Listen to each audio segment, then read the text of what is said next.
Yes guys, good morning, good day. Ito yung nasa starboard side natin, mga ka-seafarer. Birds din sila.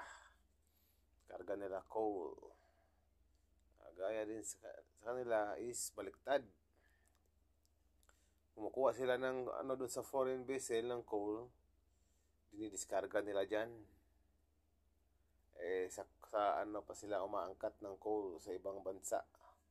Dapat doon na lang sa Semirara meron naman tayong doon coal na pagkukunan. Sa ibang bansa pa talaga sila bumibili ng coal. Layo. Kaya yan, sa traka sila.